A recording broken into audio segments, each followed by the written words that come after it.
Welcome to TipUp, quick tech tips so you can work smarter. Microsoft Teams is a fast and easy way to keep in touch with your colleagues, but are you using it to its full extent? Next time you're on Teams, try using commands. Commands are shortcuts that allow you to access various parts of your Teams account quickly. Looking for a conversation you had in Teams but aren't exactly sure where it is? Just type /find in your search bar and hit enter or return. You can then type in the chat or channel where you had the conversation and look for a key word. Teams will populate all the results on the left-hand side so you can find the right thread. You can also find any channel or team you're a part of by typing /go-to and the name.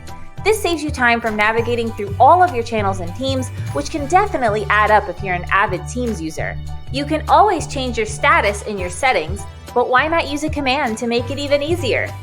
If you're about to give a Zoom presentation and don't want pesky pop-up notifications to appear while you're sharing your screen, type /DND to activate your Do Not Disturb status. This works with all status settings, by the way.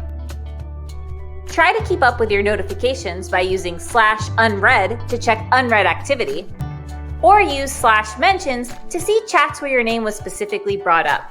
There are so many more commands you can use. To view an entire list of available commands, type a / in your search bar and check out the drop-down menu that follows. And you can keep learning about handy Teams features by typing /what's new for the latest details from Microsoft.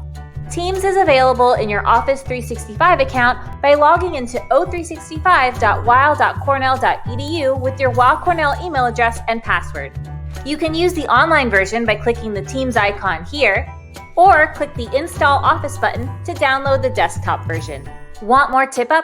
Watch our videos and submit your ideas at its.weill.cornell.edu/tipup.